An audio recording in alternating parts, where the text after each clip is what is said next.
موت کی تکلیف کیا ہے، موت کی مصیبت کیا ہے۔ اللہ اکبر، اگر سرہانے بیٹے ایک نہیں 10 بیٹے بھی سرہانے کھڑے ہیں تو باپ کی موت کی تکلیف کو کوئی ایک بیٹا نہیں اٹھا سکتا، کوئی بیٹا اس کو شیئر نہیں کر سکتا، اولاد اس کو شیئر نہیں کر سکتی، بہویں اس کو شیئر نہیں کر سکتی۔ اور موت کی تکلیف کتنی سخت ہے، آئیے اس کی ایک جھلک آپ کو بتا دوں۔ اپنے مسائل کا حل یاد رکھنا صرف تعویذات کے اندر نہیں ہے، تعویذات میں ڈوبنے والی میری سنی قوم سن لو، ہر مشکل کا علاج تعویذ نہیں ہے۔ تعویذات میں سحر اور جادو کا علاج تو ہو سکتا ہے، لیکن ہر مشکل کا علاج نہیں ہے، ہر مصیبت کا علاج نہیں ہے۔ تعویذات پر تکیہ کر کے بیٹھنے والی میری قوم، تیرے لیے تو اللہ کے رسول نے نسخہ کیمیا عطا کیا ہے۔ سن لو موت کی تکلیف کیا ہے۔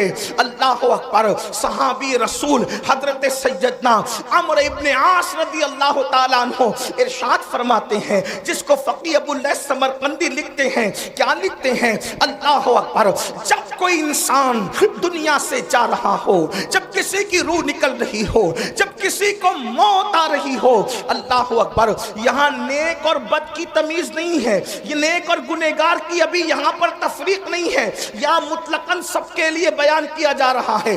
جب کوئی دنیا سے جاتا ہے، چاہے نیک ہو یا گنہگار، اس کے سینے پر ایسا بوجھ لگتا ہے، ایسا لگتا ہے کہ جیسے زمین اور آسمان کو اس کے سینے پہ رکھ دیا گیا ہو۔ اگر کسی کے سینے پر زمین اور آسمان رکھ دیا جائے تو اس وقت اس کو کتنی تکلیف ہوگی، اس وقت اس مرنے والے کو تکلیف ہوتی ہے۔ اپنے کانوں میں ایئر فون لگا کر گانے سننے والے جوانوں کی توجہ چاہتا ہوں، شراب کی نشستوں کو آگ آباد کرنے والوں کی توجہ چاہتا ہوں، رات رات بھر انٹرنیٹ پر بیٹھ کر زنا کے مناظر دیکھنے والوں کی توجہ چاہتا ہوں۔ میرے بھائیوں غور تو کرو، ایک منزل وہ آپ پر بھی آنی ہے، وہ مجھ پر بھی آنی ہے۔ وہ منزل کون سی ہے؟ وہ موت کی منزل ہے، وہ گھاٹی موت کی گھاٹی ہے، مرنا سب کو ہے۔ اللہ اللہ، صحابی رسول حضرت عمرو ابن عاص رضی اللہ تعالیٰ عنہ کہتے ہیں، زمین اور آسمان اگر کسی کے سینے پہ سمیٹ کر رکھ دیا جائے تو اس وقت جو اس کی تکلیف ہوگی وہ تکلیف مرنے والے کو ہوتی ہے۔ ذرا تصور کرو، اگر گھر کا پنکھا سینے پہ گر جائے ہم برداشت نہیں کر سکتے، اللہ اکبر، سینے پہ پتھر لگ جائے ہم برداشت نہیں کر سکتے، ڈرائیونگ کرتے وقت اگر کار کی اسٹیئرنگ سینے پر آ جائے ہم برداشت نہیں کر سکتے۔ اللہ اکبر، وہ کیفیت آپ پر بھی آنے والی ہے، وہ کیفیت مجھ پر بھی آنے والی ہے۔ اندھیرا گھر، اکیلی جان، دم گھٹتا، دل اکتاتا، خدا کو یاد کر پیارے، وہ ساعت آنے والی ہے۔ اللہ اکبر، سینے پہ زمین اور آسمان کو رکھ دیا جائے تو وہ تکلیف نہ ہوگی، مرتے وقت وہ تکلیف ہوگی۔ اس کے بعد حضرت سیدنا عمرو ابن عاص رضی اللہ تعالیٰ فرماتے ہیں، اتنی سی پہ بس نہیں، جب مرنے والا سانس لیتا ہے تو اس کو ایسا لگتا ہے کہ جیسے وہ ناک کے سوراخ سے سانس نہیں لے رہا ہے، وہ ناک کے سوراخ سے سانس نہیں لے رہا ہے، اس کو ایسا تنگ کر دیا جاتا ہے ناک کے سوراخ کو، اس کو یوں لگتا ہے جیسے وہ سوئی کے ناکے سے سانس لے رہا ہے۔ اتنا تنگ کر دیا جاتا ہے، اتنا تنگ کر دیا جاتا ہے کہ یوں لگتا ہے کہ جیسے وہ سوئی کے ناکے سے سانس لے رہا ہے۔ میرے پیارے آقا صلی اللہ علیہ وآلہ وسلم کے پیارے دیوانوں، اسی پر بس نہیں، حضرت سیدنا عمرو ابن عاص فرماتے ہیں، اللہ اکبر، اگر کسی کے پیٹ میں ببول کا درخت اگا دیا جائے اور پھر اس کی ڈنٹھل اس کے نیچے کے مقام سے کوئی کھینچے اس طرح سے کہ اس کی رگ رگ میں ببول کا کانٹا چبا ہوا ہو اور کھینچنے والا زور سے کھینچے تو اس وقت اس کے پیٹ کی کیفیت کیا ہوگی، اس وقت اس کی رگوں کی کیفیت کیا ہوگی، اس وقت اس کی شریانوں کی کیفیت کیا ہوگی۔ عمرو ابن عاص کہتے ہیں جب روح نکلتی ہے تو ایسا لگتا ہے کہ جیسے ببول کا کانٹا کا درخت پیٹ پہ اگا کر کوئی نیچے سے کھینچ رہا ہے، یہ کیفیت ہوتی ہے مرنے والے کی۔ حضرت موسیٰ کلیم اللہ فرماتے ہیں زندہ بکرے کی کھال ادھیڑی جائے تو اتنی تکلیف نہیں ہوتی جتنا تکلیف مرنے والے کو ہوتی ہے۔ اللہ کے سچے نبی غیب دا فرماتے ہیں ایک انسان کو 313 تلواروں سے ایک ساتھ حملہ کر کے مارا جائے تو 313 تلواروں کی ضرب اتنا تکلیف نہیں پہنچاتی جتنی تکلیف انسان کو موت کے وقت ہوتی۔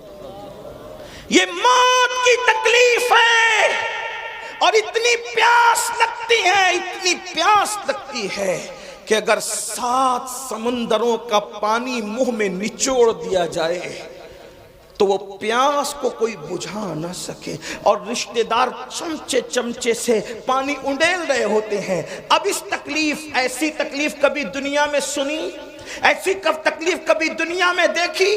کبھی نہیں دیکھی ہوگی۔ کسی نے کتنا ستائے، کوئی کتنی تکلیف پہنچائے، کاروبار کتنا اجڑ جائے، کاروبار کو کتنی بھی تکلیف ہو جائے، کچھ نہیں، اور اس وقت تو کوئی تسلی دینے والا بھی نہیں۔ کوئی تسلی کیا دے سکتا ہے، کیونکہ کان بھی کام نہیں کر رہے ہیں، زبان بھی کام نہیں کر رہی ہے، ہاتھ پیر بھی کام نہیں کر رہے ہیں۔ اللہ کے غیب داں نبی صلی اللہ علیہ وسلم فرماتے ہیں اگر مرنے والے کے جسم کی طاقت نہ کھینچی جائے تو وہ پاگلوں کی طرح جنگلوں میں بھاگے اور اس کی آواز ایسے نکلے جیسے بیل کاٹنے کے بعد جیسے وہ چیختا ہے، اس کے چیخنے کی آواز تم سنو۔ لیکن اللہ کی حکمت یہ ہے کہ وہ مرنے سے پہلے اس کے ہاتھ کی، پیر کی، چلانے کی طاقتیں کھینچ لیتا ہے تاکہ وہ ہاتھ پیر کو ادھر ادھر نہ کر سکے، تڑپ نہ سکے، بے چین نہ ہو سکے۔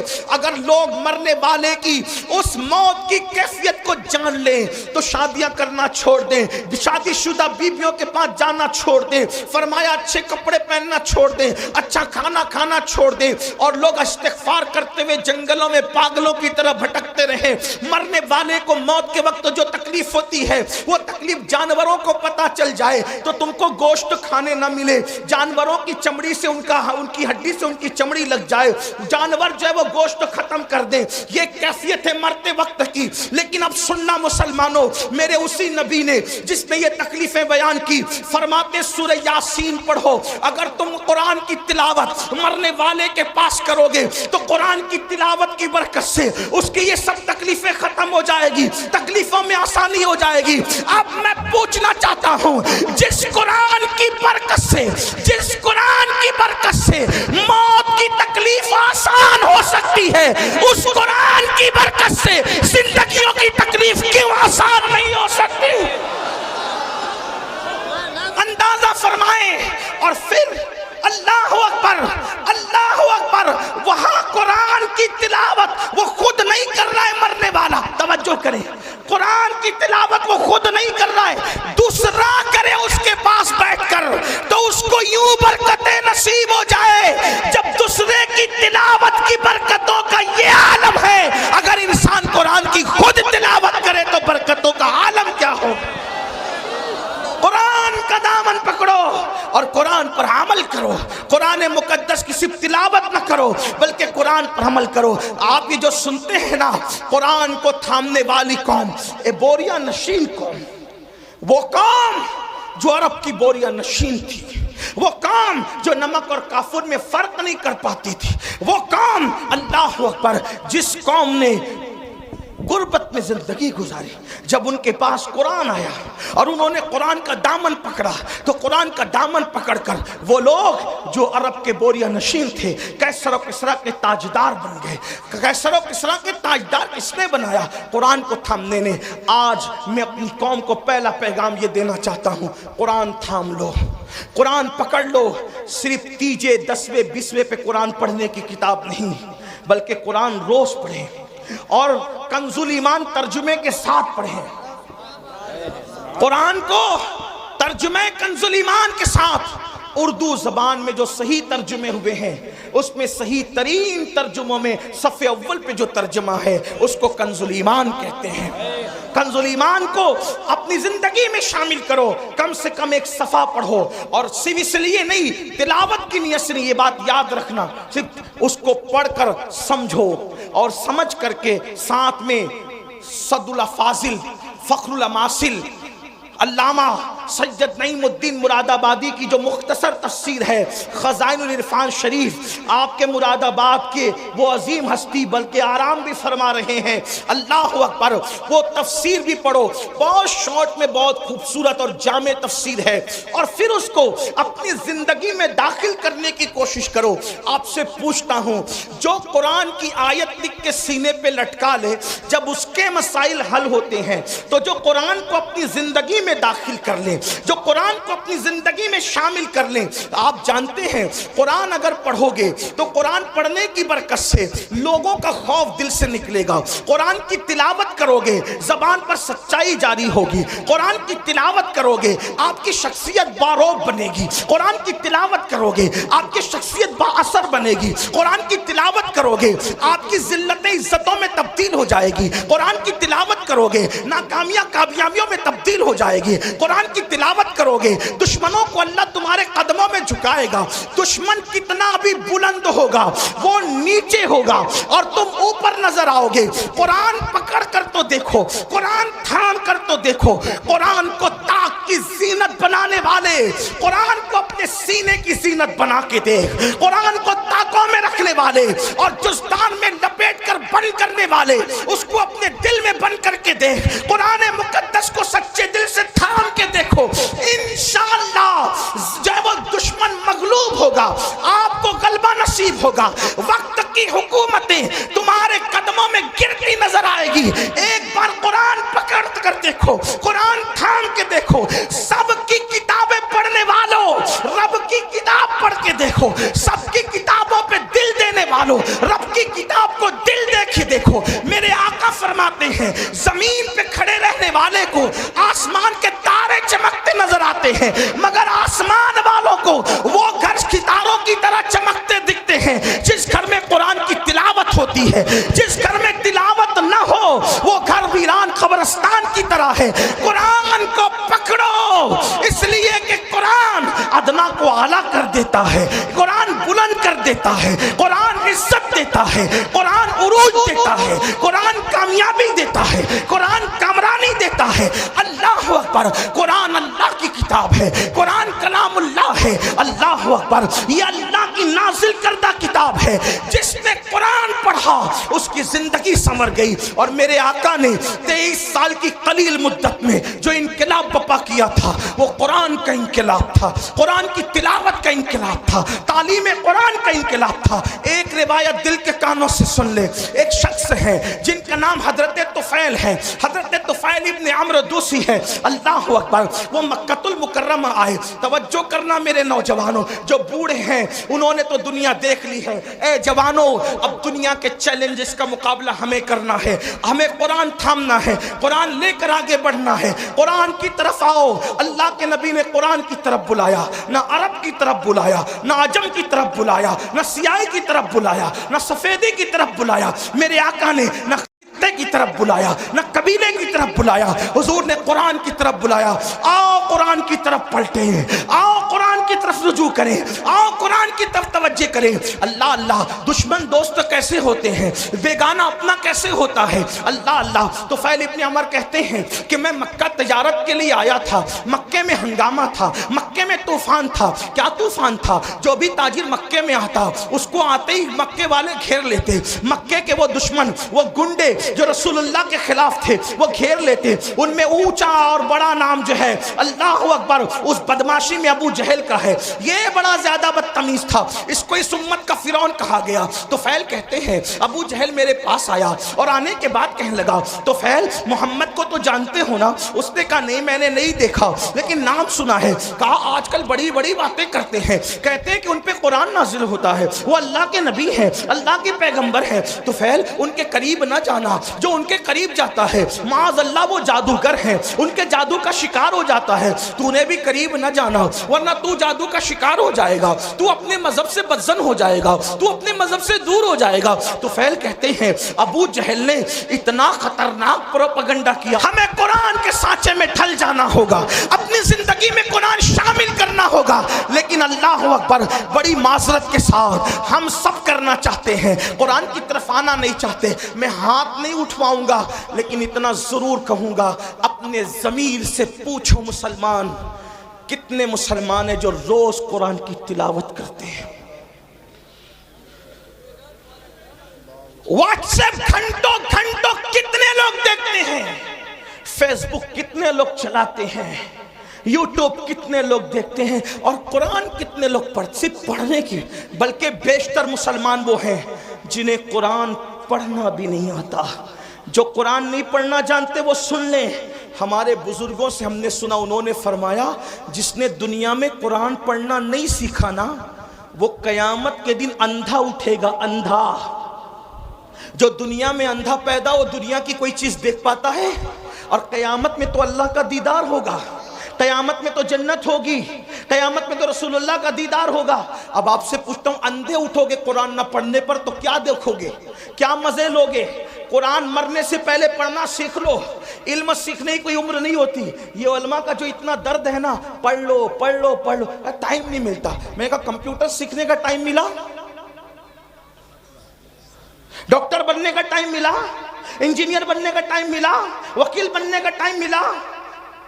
واٹس ایپ سیکھا، بڈھے بڈھے واٹس ایپ چلا رہے، چلائیں اچھی بات ہے، کوئی میں وہ نہیں کرتا، لیکن بڈھے واٹس ایپ چلا رہے تو تنگ کیے ہوئے جن کے پاس نمبر ہے، ہر 2-4 منٹ پر کچھ نہ کچھ ڈالتے رہتے، کیونکہ کوئی کام ہی نہیں۔ وہ بڑے بوڑھے، معاف کرنا، بڑی عجیب بات ہو گئی ہے۔ نوجوان تو جہاں بیٹھے وہاں، بلکہ اب تو لوگ اسٹیج پر بھی موبائل سے نظریں نہیں ہٹاتے، وہ اس پہ گھسے ہی رہتے ہیں۔ حالانکہ فرمایا گیا جب رسول اللہ کی بات ہو رہی ہو تو اس بات کا احترام ایسے ہی کیا جائے جیسے اگر حضور ہمارے سامنے ظاہر میں موجود ہوتے تو ہم حضور کا کتنا احترام کرتے۔ حضور کی باتوں کا بھی اتنا ہی احترام ہونا چاہیے۔ کیا موبائل موبائل موبائل کا نشہ کاری ہے ایک دم، اور لوگ ہنستے ہیں اصلاح کرنے پر۔ حضور کی باتیں ہو رہی ہے، موبائل میں ہے، موبائل لے کر کے کھڑے، موبائل لے کر کے بیٹھے۔ اللہ کے بندو، جب پتا ہے کہ بیان ریکارڈ ہو رہا ہے، اس میں مل جائے گا، تم اپنا وقت ضائع کیوں کر رہے؟ تمہاری پوری توجہ موبائل پر ہے، تمہاری توجہ حضور کے فرامین پر کب ہے؟ محروم نہ بنو، آداب سیکھو، زندگی گزارنے کا طریقہ سیکھو۔ عرض کیا کر رہا تھا؟ غلط پروپیگنڈا ہونے دو، قرآن سیکھو، قرآن اپنی زندگی میں شامل کرو۔ اور فقیر کی بات لکھ کے رکھنا، قرآن جس دن مسلمان کی زندگی میں شامل ہو جائے، اس دن ہمارے لیے انقلاب کا دن ہوگا، اس دن ہمارے لیے ترقی کا دن ہوگا۔ قرآن تھام لو، سیکھ لو، اور قرآن سیکھنے کے لیے کوئی اچھا عالم مل جائے، 3 مہینے سے زیادہ کا وقت نہیں لگتا، 3 مہینے میں قرآن پڑھنا سیکھو۔ اور اچھے سے اگر 5 پارے پڑھ لیے کسی اچھے عالم سے تو آگے کے 25 پارے آپ خود پڑھ سکتے ہو۔ اس لیے میری گزارش ہے، یہ رجب کا مہینہ چل رہا ہے، اتنے ہزاروں کے مجمع سے اگر آپ یہ کہتے نا کہ امیر القادری ہمارے پیر پکڑے گا تو ہم قرآن پڑھ لیں گے، تو اللہ کی عزت کی قسم کھا کے کہتا ہوں، میں آپ کے پیر پکڑ کر کہتا کہ قرآن پڑھ لو۔ ڈاکٹر بنو، ٹیچر بنو، انجینئر بنو، سب بنو، لیکن پہلے قرآن کے قاری بنو، کیونکہ ساری ڈگریاں قبر کے باہر رہ جائے گی، جو ڈگری قبر کے اندر کام آئے گی وہ ایمان کی ڈگری ہوگی، جو ڈگری قبر تک جائے گی۔ بلکہ جو قرآن دنیا میں پڑھتا تھا اس کو قبر میں بھی تلاوت کا شرف نصیب ہوگا، قبر میں بھی وہ قرآن پڑھے گا۔ قرآن سے شوق پیدا کرو، قرآن سے ذوق پیدا کرو، اور جب قرآن پڑھنے لگو گے تو میری بات پر آپ کو یقین آئے گا، آج نہیں آتا، آپ کو قرآن کے بغیر اچھا ہی نہیں لگے گا۔ قرآن آپ کو بڑا خوبصورت، اللہ کا کلام ہے میرے بھائی، اللہ کا کلام کیا چیز، اللہ کا کلام، اللہ کا کلام ہے۔ یہ بات کہہ دوں، خدا سے اچھا کوئی نہیں، اس کے کلام سے اچھا کسی کا کلام۔ اپنے بچوں کو بھی پڑھاؤ، جو صرف اپنے بچے کو دیکھ کے ناظرہ قرآن پڑھا دیتا ہے، اللہ اس کے اگلے پچھلے گناہ معاف کر دیتا ہے۔ لیکن خالہ اماں سے نہیں پڑھانا، ایرے گہرے سے نہیں پڑھانا، جو بہترین قاری مخرج کے ساتھ صحیح پڑھا سکتا ہو اس کو پڑھانا، کیونکہ ٹیوشن اور کوچنگ کے لیے تم ہزاروں روپے خرچ کرتے ہو، تو قرآن پڑھانے کے لیے اگر لاکھوں کرنا پڑے تو لاکھوں خرچہ کرو۔ میں ان مدارس کو سلام کرتا ہوں جو اخلاص کے ساتھ قرآن کی خدمت کر رہے ہیں، ان علماء کی عظمت کو سلام کرتے ہیں جو قرآن کی خدمت کر رہے ہیں۔ اللہ اکبر! دشمن نے غلط پروپیگنڈا کیا، ابو جہل نے، طفیل اتنے اس سے متاثر ہو گئے، کانوں میں روئی ٹھوس لی، روئی ڈال لی کان میں۔ توجہ کرنا، بہت بڑی ذمہ داری ہمارے سروں پر ہے مسلمان جوانوں۔ کانوں میں روئی ڈال لی اس نے، طفیل نے، اور اس کے بعد سوچا کہ حضور کی آواز میرے کان میں نہیں آنا چاہیے، میں ملوں گا بھی نہیں، ان کی بات سنوں گا بھی نہیں۔ کہتے ہیں طفیل آخری رات آ گئی، اب مجھے، چونکہ میں مکہ تجارت کے لیے آیا تھا، آخری رات آ گئی، مجھے مکے سے جانا کہاں تھا؟ اپنے وطن۔ میں نے سوچا محمد عربی تو گھر میں سو رہے ہوں گے، چلو چل کر آدھی رات کے بعد کعبے کا طواف کر لیتے ہوئے۔ کعبے کا طواف اور حج وغیرہ اسلام سے پہلے بھی لوگ جو مسلمان نہیں تھے مکے والے وہ بھی کرتے تھے، آس پاس والے بھی کرتے تھے، تو میں کعبے کا طواف کر لوں۔ تو طواف کعبہ کے لیے جب میں نے مطاف پہ قدم رکھا تو طفیل کہتے ہیں، اب میں اس کو اپنے الفاظ کے جامع میں بطور مفہوم پیش کرنے لگا ہوں۔ طفیل کہتے ہیں کہ چاندنی رات تھی، چاند کی دودیا روشنی، میں اپنے الفاظ کے جامع بطور مفہوم پیش کروں، چاند کی دودیا روشنی مطاف کی زمین کو مزین کر رہی تھی، اور غلاف کعبہ سے چھن چھن کر انوار و تجلیات نکل کر قلوب و اذہان کو منور کر رہے تھے۔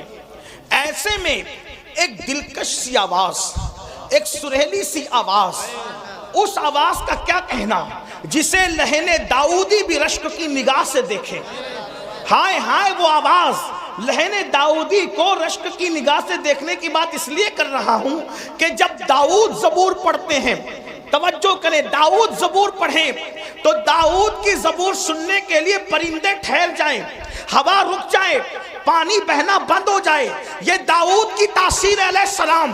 لیکن جب محمد الرسول اللہ کی آواز نکلے تو خالق کائنات، خلاق کائنات، کائنات کو پیدا کرنے والا خداوند قدوس اس آواز کا مشتاق ہے، مشتاق۔ اللہ اکبر! اسی لیے تو دیکھیں ان کے چہرے کا بھی اشتیاق ہے، اور ان کی آواز کا بھی اشتیاق ہے، اور ان کی ملاقات کا بھی اشتیاق ہے۔ اسی لیے تو قرآن میں جگہ جگہ ہے، قل یا ایھا الکافرون، قل هو اللہ احد، قل ان کنتم تحبون اللہ۔ اللہ اکبر! اللہ اللہ! جگہ جگہ قل کیوں ہے؟ یعنی محبوب آپ فرما دے، محبوب آپ فرما دے، محبوب آپ فرما دے۔ یا اللہ پاک، کلام تیرا ہے اور تو کہتا ہے آپ فرما دے، یہ آپ سے کیوں سننا چاہتا ہے تو استاد زمان بڑے خوبصورت لب و لہجے میں اس کی عقدہ کشائی کرتے ہیں اور کہتے ہیں قل کہہ کے اپنی بات بھی، قل کہہ کے اپنی بات بھی لب سے تیرے سنی۔ اللہ کو ہے اتنی تیری گفتگو پسند، اللہ کو ہے اتنی تیری گفتگو پسند۔ طفیل کہتے ہیں خوبصورت سی آواز میرے کانوں میں آ گئی، میں نے سوچا آواز اتنی خوبصورت ہے تو آواز والا کتنا خوبصورت ہوگا، آواز والے کا انداز کیا ہوگا۔ آواز خوبصورت، کلام خوبصورت، اس کا چہرہ بھی تو دیکھیں۔ طفیل کہتے ہیں میں بےتاب ہو گیا، میں بے قرار ہو گیا، اپنے آپ پہ قابو نہ رکھ سکا، اور میں دوڑ کر کے گیا تو میں نے کیا دیکھا کہ حضور ہی تھے جو نماز میں تلاوت کر رہے تھے، اور میرے کان اس طرف متوجہ ہو گئے۔ میں نے سوچا یہ شاعری بھی نہیں، یعنی نظم بھی نہیں، یہ نثر بھی نہیں، نہ نظم ہے نہ نثر ہے، اس لیے کہ اللہ اکبر، نظم کہیں تو کیسے کہیں، نثر کہیں تو کیسے کہیں، وہ سخن ہے جس میں سخن نہ ہو، وہ بیان ہے جس کا بیان نہیں۔ جب بندے کے کلام کی یہ شان ہے تو اس کے بنانے والے خدا کی شان کا عالم کیا ہوگا۔ آپ دیکھتے چلے جائیں، اس کا کوئی جواب ہے۔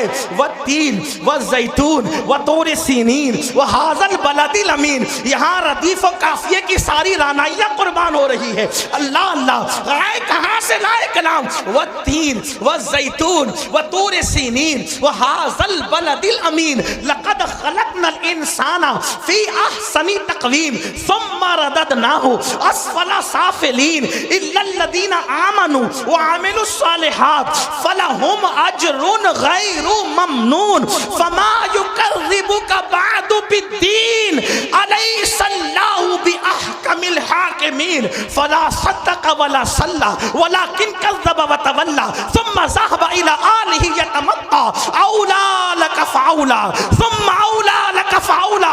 یہ رانائیہ تو دیکھے کروڑوں ردیف و قافیے بھی حیرت سے تک رہے ہیں کہ آخر اس کلام کو کہے تو کیا کہے. فصحا عرب کے بڑے بڑے تیرے آگے یوں ہے دبے لچے کوئی جانے منہ میں سوا نہیں بلکہ جسم میں جان.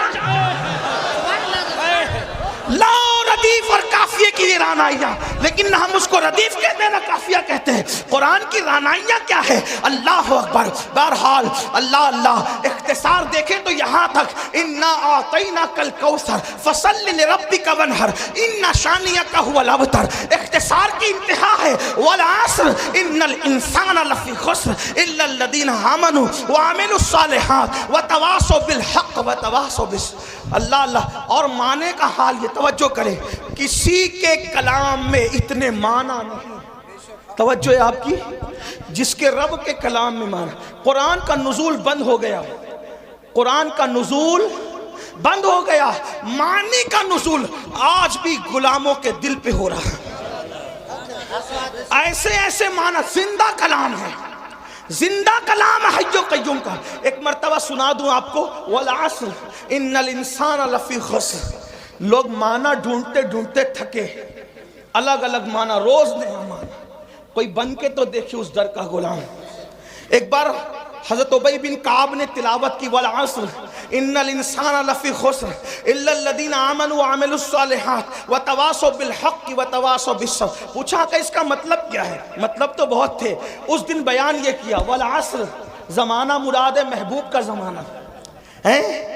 والعصر عصر عصر اس سے نماز عصر بھی ہے، وقت عصر بھی ہے، لیکن میرے امام نے اس کا ترجمہ کئی تفسیر کا اتنے مجموعہ نچوڑ کر یہ لیا زمانے محبوب کی قسم. والعصر کا مطلب محبوب تیرے زمانے کی قسم. کیوں؟ اس لیے کہ سارے زمانوں سے بہتر زمانہ محبوب تمہارا زمانہ. خیر القرون کرنی، خیر القرون کرنی. آقا فرماتے خیر القرون کرنی، سب سے بہتر زمانہ میرا زمانہ ہے. تو لوگوں نے کہا کرنی سے کیا مراد؟ مطلب میرے زمانے سے کیا مراد؟ توجہ ہے آپ کی. عاشق کسی طرح کی باتیں کرتے ہیں. قرنی سے کیا مراد؟ قرنی سے کیا مراد؟ وہ حضور کا وصال ہو گیا، زمانہ ختم کا نہیں. جب تک خلافت راشدہ قائم رہی حضور کا ظاہری زمانہ موجود رہا. کیونکہ حضور نے عصری نہیں فرمایا بلکہ قرنی فرمایا. کیونکہ عصری کہتے تو بھی کام ہو جاتا، قرنی کیوں فرمایا؟ قرنی قرنی قرنی جس میں قاف ہے، را ہے، نون ہے، یا ہے، مطلب اس میں بھی 4 حروف ہیں. قرنی بہترین زمانہ میرا زمانہ. تو قرنی کا مطلب کیا؟ تو عشاق کہتے ہیں، عشاق کہتے ہیں قاف سے مراد. توجہ کریں، عشاق کہتے ہیں قاف سے مراد یہ صدیق کی قاف ہے. قرنی میں قاف، صدیق کی قاف ہے، را عمر کی را ہے، نون عثمان کی نون ہے، یا علی کی یا ہے. مطلب بتایا ابو بکر عمر عثمان کے زمانے کو مجھ سے جدا کرنے کی کوشش نہ کرنا. 4 یاروں کا زمانہ بھی میرا زمانہ ہے. قرنی. اب جن کو خلافت راشدہ سمجھ میں نہیں آتی وہ کوئی اور راستہ ڈھونڈ لے. 4 یاروں کے بغیر کسی کا نہ گزر ہے نہ کسی کا بسر ہے. اس لیے کہ جو 4 یار والا ہے وہی مصطفیٰ جان رحمت کے پیار والا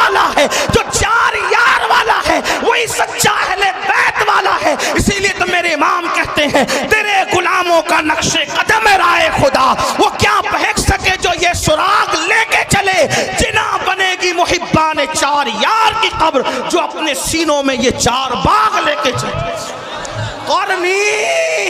قرنی پہلے ابو بکر کا قاف لایا گیا, پتہ چلا پہلا زمانہ ابو بکر صدیق کا ہو. بہرحال تو عرض کر رہا تھا والعصر, زمانے محبوب کی قسم. اور فی ان الانسان لفی خسر, تو میرے آقا نے فرمایا اس سے مراد ابو جہل ہے. توجہ کریں قرآن کی درس, اور بھی تفاسیر ہے. یہ جو میں جہاں سے پڑھ رہا ہوں یہ علامہ مومن شبلنجی سے پڑھ رہا ہوں, ان کے حوالے سے. ہاں تھوڑا سا حوالہ بھی میں آپ سے پیش کر رہا ہوں تاکہ آپ کو یہ نہ لگے کہاں سے کہہ گئے. تو جہاں سے کہہ گئے انٹرنیٹ پہ سرچ کر لینا, آپ کو کتاب ملے گی. ان الانسان لفی خسر, فرمایا انسان خسارے میں, جو تو سب خسارے میں جو بھی اس جماعت کے ہیں, لیکن اس میں فرمایا ابو جہل اس میں پہلے نمبر پر ہے. پھر کیا کہا, ان الذین آمنوا الا الذین آمنوا الا الذین آمنوا, جو ایمان لائے کا اس سے ابو بکر صدیق ہے. وعملوا الصالحات کا اس سے عمر مراد ہے. وتواصوا بالحق اس سے عثمان مراد ہے. وتواصوا بالصبر اس سے سید السادات علی مرتضیٰ مراد. چار یار کی شان قرآن یوں بیان. لوگ کہتے ہیں قرآن میں کہاں ہے چار یار, ہم کہتے ہیں قرآن میں رسول اللہ نے بیان. اور علامہ مومن شبلنجی کہتے ہیں کہ جو یہ کتاب میں ذکر کر رہا ہوں یہ میں نے اہل بیت کے لیے خالص کی ہے. بہرحال اللہ اکبر عرض کر رہا تھا کہ قرآن کا معنی آج بھی نازل ہو رہا ہے. تو حضرت طفیل کہتے ہیں میں نے سوچا آواز اتنی خوبصورت ہے, آواز اتنی خوبصورت ہے, آواز چہرہ کیسا ہوگا. دیکھا تو چہرہ ایسا ہی تھا. کیسا ہی تھا, کیسا تھا بتاؤں. آفاقہا گردیدم بہرے بتا ورزیدم. اللہ امام خسرو کہتے ہیں سرکار محبوب الہی کے خلیفہ توتی ہند ملک الشورى کہتے ہیں آفاقہا گردیدم مہرے بتا ورزیدم بسیار خوبا دیدم لیکن تو چیزیں دیگری پری پہ کر نگارے سر و قد لالا رخسارے سراپا آفت دل بود شب جائے کہ من بودم. اور بریلی کا تاجدار کہتا ہے وہ کمال حسن حضور ہے کہ گمان نقص جہاں نہیں, یہی پھول خار سے دور ہے, یہی شمع ہے کہ دعا نہیں. کروں تیرے نام پہ جاں فدا نہ بس ایک جاں دو جہاں فدا, دو جہاں سے بھی نہیں جی بھرا. کروں کیا کروڑوں جہاں نہیں, حسن کھاتا ہے جس کے نمک کی قسم. وہ ملی ہے دلارا ہمارا نبی, وہ ملی ہے دلارا ہمارا نبی. سرتاب قدم ہے تنے سلطان زمن پھول, لب پھول دہن پھول سقن پھول بدن پھول. یہ شان ہے. بہرحال میں نے کہا تھا وقت زیادہ نہیں لوں گا, لیکن بہرحال حدیں ٹوٹ رہی ہے, میں سمیٹتا ہوں اپنی بات کو. اللہ اللہ تو فیل نے کہا یہ شان, یہ انداز, یہ ادائیں. اللہ اللہ نماز مکمل ہوئی. آپ کون ہیں؟ دل تو چھین لیا. دل آپ کون ہیں؟ مسکرا کے کہا ہائے ہائے ادائیں دل ربانہ تو دیکھیں, گفتگو کا انداز تو دیکھیں. کوئی ان کو سن کر بات کرنا سیکھے تو زمانہ خرید لے, زمانہ خرید لے. اگر ان کی گفتگو سنتا نا عزیز مصر تو یوسف کا خریدنے والا خود یہاں بک جاتا. ان کو دیکھ لیتی نا مصر کی عورتیں تو انگلیاں کاٹنے کی بجائے اپنے دلوں پہ چھریاں پھیر لیتے. یہ کیسے تھے اور کیسے ہیں اور کیا ہیں, اس کو مولانا جمیل الرحمن کے 2 مصرے پہ قصہ مکمل کرتا ہوں. کہتے ہیں کیا حسن ہے سید ابرار تمہارا, اللہ بھی یہ طالب دیدار تمہارا, اور کیوں دید کے مشتاق نہ ہو حضرت یوسف, اللہ کا دیدار ہے دیدار تمہارا, اللہ کا دیدار ہے دیدار تمہارا. کیا حسن ہے ہے کیا جمال ہے. زلفیں اگر آ جائیں چہرے پر, توجہ کریں, زلفیں اگر آ جائے چہرے پر تو قرآن واللیل کا ترجمہ بن قرآن مقدس واللیل گنگنانے لگے, اور جب زلفیں سور کر پیچھے چلی جائیں تو قرآن والضحیٰ کہتے ہوئے نظر آئے. اگر خرام ناز کریں مکے کی گلیوں میں تو قرآن کہے لا اقسم بہذا البلد, کھائی قرآن کھا کے گزر کی قسم, اس کفے پاک کی حرمت پہ لاکھوں سلام. ہائے ہائے ہائے اللہ اکبر. حال یہ ہے اگر مسکرا دے تو والنجم کی تفسیر بن جائے, اگر زلفیں بکھر جائیں قرآن کی آیتوں کی تفسیر ہو جائے. علامہ عبد الرحمن جامی کہتے ہیں آیات قرآن ابرویت گیسوئے قرآن تفسیر قرآن گیسویت, آیات قرآن ابرویت تفسیر قرآن گیسویت, روئے تو قرآن ماں ایمات ہوئی ایمات ہوئی. کہتے ہیں آپ کی بھویں آپ کی ابرو قرآن کی آیتیں ہیں میرے لیے تو, اور آپ کی زلفیں تفسیر قرآن کی, اور کہتے ہیں روئے تو قرآن ماں, میرا قرآن تو آپ کا چہرہ ہے. ایمات ہوئی ایمات ہوئی, آپ بھی ایمان ہے, آپ بھی ایمان ہے. اور بریلی سے عبد الرحمن جامی کا ترجمہ یوں ہوتا ہے اللہ کی سرتاب قدم شان ہے یہ, انسان ہے انسان, وہ انسان ہے یہ. قرآن تو ایمان بتاتا ہے انہیں, ایمان یہ کہتا ہے میری جان ہے. لَقَ بَدْرٌ فِي الْوَجْهِ الْأَجْمَلِ خط حال ہے ما زلف عبر اجل, تورے چندن چندرو پرو کنڈل رحمت کی بھرن برسا جانا. کون ہے آپ کون ہے؟ تو کہا میں محمد ہوں. فرمایا میں محمد ہوں. بھیا بیٹھو, تھوڑا ٹائم بچا لو, سردی کا خیال کرو, لوگوں کی ضرورت کا خیال, اللہ عمر دراز دے آپ کو. تھوڑا نعرے سے تھوڑا ٹائم میرا بچے, کوئی نعرے سے مجھے اختلاف نہیں, حدود شرع میں رہ کے جو لگاؤ لگا سکتے, لیکن میرا ٹائم بچا جائے, جلدی ختم کرنا ہے, بہت دیر سے بیٹھے. ہاں بہت سارے لوگ اپنی حاجتوں کو روک بیٹھے ہیں اور وہ اس انتظار میں ہے کہ بیان مکمل ہو تو اٹھ. یہ میری قوم کی وفاداری کی انتہا ہے, میرے دل کی گہرا, آپ ہی نہیں پورے ہندوستان کا یہی حال ہے ہماری قوم کی وفا کا. اللہ آپ کو کسی کا محتاج نہ رکھے, اللہ آپ کی تقدیر کا ستارہ جگائے.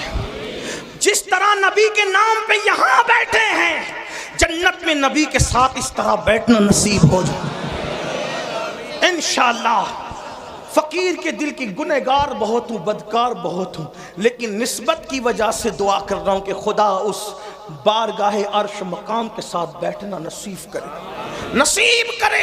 کون ہے آپ؟ کہ میں ہی تو محمد ہوں. آپ بھی محمد ہیں. کیا پڑھ رہے تھے؟ کہ یہ اللہ کا کلام ہے. اور کہا آپ کس چیز کی دعوت دیتے ہیں؟ کہ نماز پڑھو. پہلی بات کیا کی؟ ایمان کے بعد نماز پڑھو. اس وقت بھی نماز ہی کی دعوت تھی, ایمان کے بعد. آج نماز نہیں, سب پڑھیں گے مولانا نماز نہیں پڑھنا. اور حضور علیہ السلام فرماتے ہیں جو نماز نہیں پڑھتا میں اس سے بیزار ہوں. حضور بیزار ہیں, کچھ کر لیں آپ. بلکہ یہاں تک فرمایا جس کی نماز نہیں اس کا دین نہیں, یہاں تک فرمایا. حدیث تعویل کی گئی ہے حدیث کی, اس کا وہ یہاں وقت نہیں. فرمایا بے نمازی کے ساتھ بیٹھو گے اس پہ لعنت برستی آسمان سے. فرمایا بے نمازی کو زکوٰۃ تک نہ دو, اگر بے نمازی پریشان ہے غریب ہے اس کو زکوٰۃ تک نہ دو. یہاں تک فرمایا. میرے آقا کے دیوانوں, اللہ کے بندو, کچھ ڈرو خوف کرو. یہ کس نے سبق پڑھا دیا کہ نماز کے بغیر بھی آپ جنت میں جائیں گے؟ مرنے کے بعد آنکھ کھلے گی, جلسے کا جہاں اور ہے, قیامت کا جہاں اور. ہاں شاعری کی دنیا اور ہے, حدیث کی دنیا اور ہے. آپ یہ جو بہت سینہ سپر ہو کے کہتے ہیں نا کہ میں جنتی, میرا جنت میرے باپ کی, میرے بھائی اللہ سے ڈر, جن کو رسول اللہ نے جنت کی بشارتیں دی تھی وہ رویا کرتے تھے. نماز پڑھو, نماز مسجدوں کو آباد کرو, توبہ کرو بے نمازی پن سے. اور فرمایا نہ ایمان لے آؤ, نماز کی دعوت, بدکاری سے بچو, رشتہ داروں کے حقوق ادا. فرمایا کہ کتنی اچھی تعلیم ہے آپ کی. تو وین نے کہا کتنی اچھی تعلیم ہے آپ کی. وہ فرمایا یہی تعلیم ہے. وہ ابو جہل تو وہ گنڈا گردی کر رہا تھا, آپ کے خلاف بہکاتا تھا. حضور نے فرمایا کہ اس کی اپنی بات ہے, لیکن میری بات یہ کہا جو آپ کہتے ہیں اگر وہی حق ہے مجھے بھی مسلمان بنا دے. طفیل قرآن سن کے مسلمان ہے. اس کی حضور اب اپنے وطن جانا چاہتا ہوں, کوئی نشانی دے دے. سرکار نے پیشانی پہ ہاتھ لگایا تو پیشانی چمک اٹھی. لے جا, اس کی روشنی نکل رہی ہے. کہا حضور میری قوم اتنی توہم پرست ہے, کہے گی کہ اسلام قبول کیا تو برس کا نشان آ گیا. تو وہ اور بدزن ہوگی. فرمایا یہ نشانی مجھے ہاتھ پہ دے دے. حضور نے ہاتھ پہ ہاتھ لگایا تو ہاتھ روشن ہوا. ہائے ہائے ہائے. ہمارے بزرگوں نے صوفیہ فرماتے ہیں کسی کا رومال استعمال نہیں کریں ورنہ جس کا ہے اور اس کے درمیان بغض پیدا ہو سکتا ہے. صوفیہ کا قول حدیث میں نہیں ہے. تو میرے بھائی میں تو محبت بڑھانے آیا ہوں, ایسا ظلم نہ کرو. محبت میں آپ دے رہے ہو لیکن میں تو چاہتے بڑھانا. حضور نے فرمایا جس سے محبت کرو گے قیامت میں اس کے ساتھ رہو. ان علماء اور سیدوں سے محبت کیوں نہ کر لوں کہ اپنا بھی بیڑا پار ہو جائے. ہاں تو نشانی دے دی ہاتھ پہ. اللہ اکبر. ایک بات کہوں, یوسف علیہ السلام تھے بڑے خوبصورت لیکن سب کو حسن دکھایا, کسی کو خوبصورت بنایا نہیں. ہائے ہائے. ہاں یہ میرے نبی کا معجزہ ہے. ایسے خوبصورت ہیں ہاتھ مس کر دے تو اسے بھی خوبصورت کر دے, خوبصورت بنا بھی دیتے. اور طفیل ہی کے ہاتھ پہ وہ نشانی دیکھ کر حضرت ابو ہریرہ کا ذہن بن گیا مسلمان ہونے کا. حضرت ابو ہریرہ طفیل کے ذریعے مسلمان ہوئے. حضرت ابو ہریرہ طفیل کے ذریعے. یہاں بھی ایک بات خاص سن لو, آج حضرت طفیل کا نام کوئی نہیں جانتا, ابو ہریرہ کو پوری دنیا جانتی ہے. میرے بھائی دین کا کام کر لے, کسی کو سدھار لے, کسی کو سنوار لے. ہو سکتا ہے ہمیں کوئی نہ جانے لیکن ہماری کوشش سے جو سنور گیا وہی ہمارے لیے نجات کا ذریعہ بن جائے. اللہ اکبر. حضرت ابو ہریرہ حضرت طفیل کی کوششوں سے ان کا ذہن بنا. بہرحال یہ الگ عنوان ہے. تو قرآن سنا کر کے طفیل کو مسلمان بنایا. حضرت عمر کی بہن نے قرآن پڑھا تو حضرت عمر مسلمان ہوئے. اس طرح قرآن نے, بلکہ میرے آقا نے بہت پیاری بات ہو, ہائے ہے ہر بات پیاری. فرماتے ہیں مکہ تلوار سے فتح ہوا. آقا فرماتے ہیں مکہ تلوار سے فتح ہوا اور قرآن کی برکت سے مدینہ فتح ہوا. قرآن سے مدینہ فتح ہوا. مکہ تلوار سے, حالانکہ تلوار چلی نہیں لیکن بہرحال تلوار کا خوف تھا ان لوگوں کو. اللہ اکبر. فرماتے ہیں لیکن مدینہ قرآن سے فتح ہوا. پتہ چلا قرآن فاتح ہے, تلوار سے بڑا کام قرآن کرتا ہے. قرآن کے قریب کرو, محنت کرو, مشقت کرو, لوگوں کو قرآن کے قریب لاؤ. لیکن خود ہی قرآن نہیں پڑھتے تو دوسروں کو کیا قرآن سناؤ گے؟ تو آقا نے فرمایا کتاب اللہ, اللہ کی کتاب پکڑ لو. اور میرے آقا علیہ الصلوۃ والتسلیم کے غلاموں, اگر قیامت تک زندہ رہنا ہے تو قرآن پڑھو, قرآن پر عمل کرو. اس لیے کہ آج اگر حسین گھر گھر ہیں, حسین ہر جگہ ہیں, حسین نگر نگر ہے, حسین ڈگر ڈگر ہے, حسین زبان زبان ہے, حسین دل دل ہے, تو لوگ زندگی میں قرآن نہیں پڑھتے. میرے حسین نے تو بعد شہادت قرآن پڑھ کر کے سنایا اور بتا دیا میرے گلے کا تعلق جسم سے کٹ چکا ہے لیکن اب بھی میرا تعلق قرآن سے ختم نہیں ہوا ہے. اور آقا نے یہ بات پہلے بیان کی تھی, کتاب اللہ و عطرتی اہل بیتی. میں اللہ کی کتاب اور اہل بیت چھوڑ کے جا رہا ہوں, میری اہل بیت میری اولاد کو چھوڑ کے جا رہا ہوں. فرمایا یہ دونوں جدا نہیں ہوں گے. فرمایا جدا نہیں ہوں گے یہ دونوں, یہ کبھی جدا نہیں ہوں گے. قرآن اور اہل بیت ہمیشہ ساتھ ساتھ رہیں گے. اسی لیے آپ دیکھیں سر جدا ہو گیا, قرآن سے تعلق ختم نہیں ہوا. اہل بیت کا دامن پکڑو, اہل بیت کا. لیکن بات آگے بڑھانے سے پہلے ایک بات کہہ دوں, ایمان لگتی گئی. اہل بیت سے محبت کا مطلب یہ نہیں کہ صحابہ کو گالیاں دو. ہاں اچھی طرح خیال رکھنا, اس لیے کہ اہل بیت کے فضائل ہمیں کالے سینے والوں سے نہیں ملے. اہل بیت کے فضائل ہمیں صحابہ کرام سے ملے.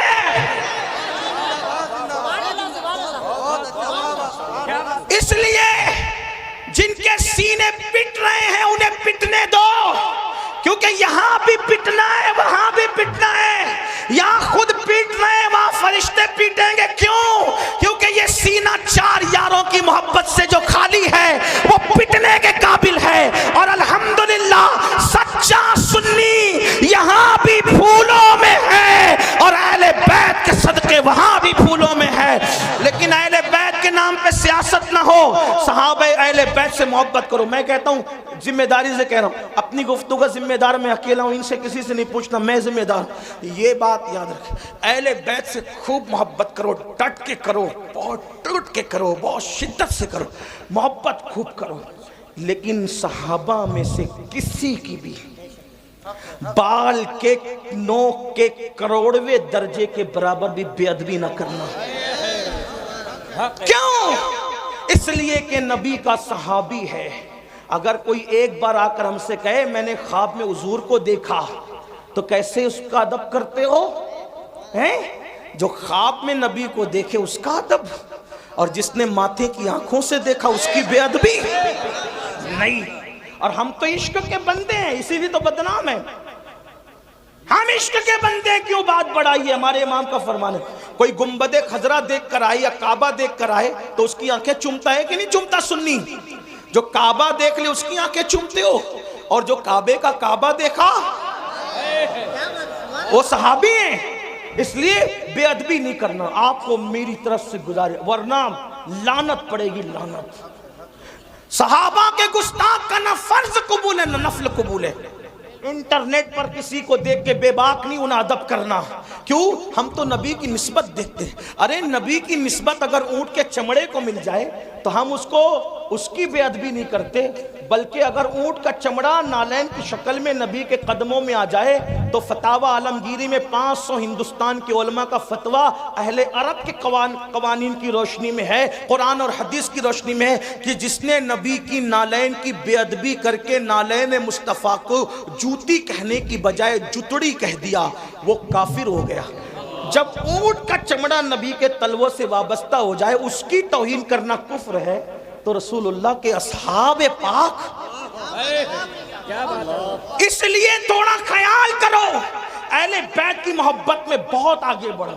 کچھ لوگوں کو یہ بھی بیماری لگ گئی ہے، میں ان کے ساتھ نہیں ہوں، ذکر اہل بیت ہوتا ہے رابضی ہو گیا ہوگا، ذکر اہل بیت رابضی بنائے گا؟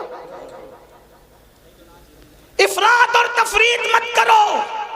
صحابہ کی محبت میں بھی کھل کھل کر کھل کھل کے بات کرو جتنی شریعت نے اجازت دی ہے، اور اہل بیت کے فضائل میں بھی کھل کھل کر کھل کھل کے بات کرو جتنی شریعت نے اجازت دی ہے، کیونکہ اپنا ہی مقدر عروج پر ہے۔ ہم تو یہ کہتے ہیں ہمارے دونوں ہاتھوں میں لڈو ہے، اللہ نے دونوں ہاتھ اس لیے دیے ہیں کہ ایک ہاتھ میں صحابہ کا دامن ہے، ایک ہاتھ میں اہل بیت کا دامن ہے، اور ہمارے امام کا فرمان ہے اہل سنت کا ہے بیڑا پار، اصحاب حضور نجم ہے اور ناؤ ہے، اطرت رسول اللہ کی۔ لیکن کچھ لوگوں کو فضائل اہل بیت پڑھ دیا تو بخار آتا ہے، نعرہ حیدری لگ گیا تو ادھر ادھر دیکھنے لگتے۔ میں نے کہا عقل سے کام لو۔ صحابہ کہتے ہیں کہ جب بدعتیں ابھرنے لگی، بدعتیں رواج پانے لگی، اور اسلام میں غدار گھسنے لگے، اسلام کے غدار، اور محفل میں وفادار اور غدار سب آتے، تو ہم وفادار اور غدار میں فرق کرنے کے لیے کہ چھانٹے کیسے وفاداروں کو اور غداروں کو، تو صحابہ کہتے کہ جب وفادار اور غدار میں فرق کرنا ہوتا تو ہم علی علی علی علی علی علی علی علی علی علی علی علی علی علی کرنے لگتے، علی کا ذکر کرنے لگتے۔ علی کا ذکر سن کر جس کا چہرہ چمک جاتا سمجھ جاتے وفادار ہے، اور جس کا چہرہ اتر جاتا سمجھ جاتے غدار ہے۔ ذکر صحابہ بھی ہوگا پوری دیانتداری کے ساتھ، نعرہ بھی لگے گا گلی گلی نگر نگر ابو بکر، نعرہ بھی لگے گا نعرہ تحقیق حق چار یار، اور ساتھ میں نعرہ حیدری بھی لگے گا، تاکہ وفاداروں میں اور غداروں میں فرق ہو جائے۔ ہاں، اپنے بچوں کو اہل بیت سے وابستہ کرو، لیکن احترام صحابہ کے ساتھ۔ آخری بات جو کرنی تھی وہ یہ، اہل بیت کی محبت کا صلہ بڑا بہترین ہے۔ کیا ملنا ہے؟ ہاں، امام یوسف نبہانی فرماتے ہیں، لکھتے ہیں وہ کہ تیمور لنگ کا نام سنا ہے؟ تیمور لنگ نام سنا ہے؟ ہاں، تیمور لنگ اچھے بھی کہ برے، بادشاہوں کا حال یہی تھا، اچھے بھی کرتے برے، کسی بادشاہ کی تائید نہیں کر سکتے۔ جیسے ہم سیاسی لیڈروں کی کچھ مکمل تائید نہیں کر سکتے نا، ویسے ان کی بھی کوئی اچھا بھی کرتے ہیں برا بھی کرتے ہیں، ہم کس کے ذمہ دار ہیں؟ اس کے عمل کا وہ ذمہ دار۔ ہاں تیمور نے بھی اچھا بھی کیا برا بھی کیا، اس لیے کہتا ہوں بادشاہوں کے لیے تھوڑا سا احتیاط سے کام لیا کریں، بہت بڑھایا چڑھایا نہ کرے بادشاہوں کو، ہاں بادشاہوں کو بہت بڑھایا چڑھایا نہ کریں، احتیاط سے، اچھا بھی کیا برا بھی کیا سب نے، اللہ ماشاءاللہ چند ہے انگلیوں پہ گنو گے بس اتنے۔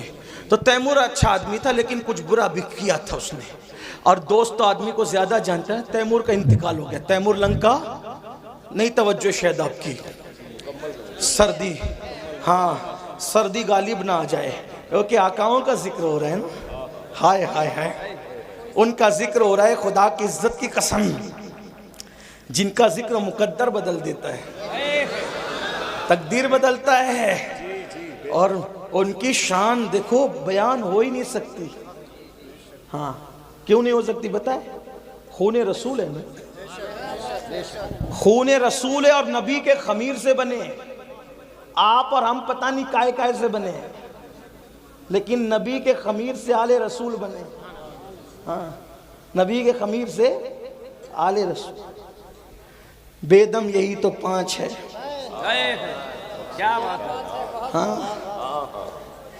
ان کی مکمل تعریف کا حق ادا نہیں ہو سکتا۔ کیوں نہیں ہو سکتا؟ خون رسول، خمیر رسول ہے۔ میرے امام کہتے ہیں خون خیر الرسل سے ہیں جن کا خمیر، ان کی بے لوث طینت پہ لاکھوں سلام، آب تطہیر سے جس میں پودے جمے اس ریاض نجابت پہ لاکھوں سلام، پار ہائے صوف، اگر اردو جانتے ہو یوپی والے تو اللہ کی قسم توجہ کریں، بڑے مشاعرے سنے ہوگے، پار ہائے صحف گنچہائے قدس، جو کہنا کہ اہل بیت کا ذکر لفظی بناتا ہے ان سے کہنا اس کا مطلب بتا۔ ہاں پار ہائے صحف گنچہائے قدس، اور یہاں ان کو بھی جواب ہے جو کہتے ہیں سنی ذکر اہل بیت نہیں کرتے۔ میں نے کہا یہ امام اہل سنت کا کلام ہے، اور سنی جس طرح کھل کھل کے کرتا ہے اس کسی کے باپ میں کیا ہمت ہے کرنے کی۔ سینہ پیٹنے والوں کی 300 سالہ کتابیں ایک طرف، اور میرے امام کے یہ 2 مصرے ایک طرف، لیکن ہم غلو نہیں کرتے۔ پار آئے صحف، میں تشریح نہیں کروں گا کیونکہ وقت نہیں ہے، ورنہ کرتا اور خوب کرتا کیونکہ طالب علم ہوں۔ پار آئے صحف، علماء سے رجوع کرنا نا تاکہ آپ آئے جائیں بھی تو ان کے پاس۔ پار آئے صحف گنچہائے قدس، اہل بیت نبوت پہ لاکھوں سلام، سیدہ زائرہ طیبہ طاہرہ جان احمد کی، پھر اس میں جان احمد کی، جان احمد سے مراد رسول اللہ کی جان، اس پر تو بولوں گا ضرور۔ جان احمد کی راحت پہ لاکھوں سلام، وہ رسول جو سب کی جانوں کی راحت ہے۔ میرے امام نے اس نبی کی جان کی راحت جس کو کہا ہے وہ حسین اور حسن کی پیاری امی جان سیدہ طیبہ طاہرہ عابدہ زاہدہ راکعہ ساجدہ نقیہ تقیہ زکیہ عالمہ غیر معلمہ ام ابیہا ملکہ فردوس بری خاتون قیامت خاتون جنت سیدہ فاطمہ بنت محمد کو کہا جان احمد کی راحت پہ لاکھوں۔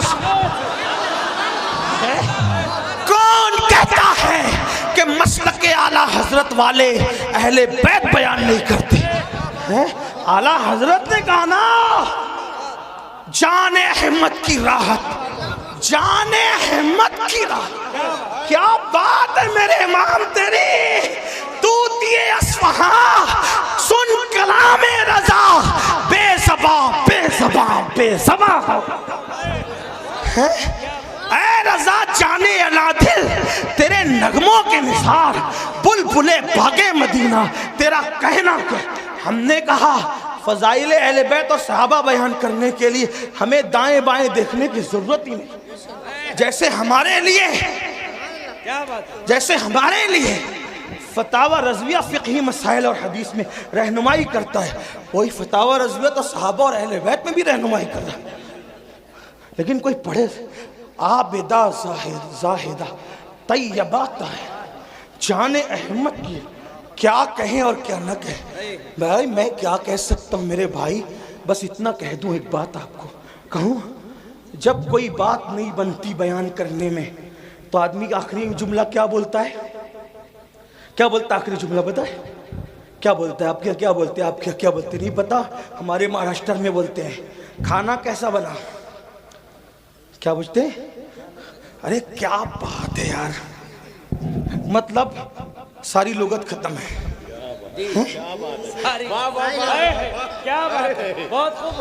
یہ لوگ بھی کہہ رہے کیا بات ہے.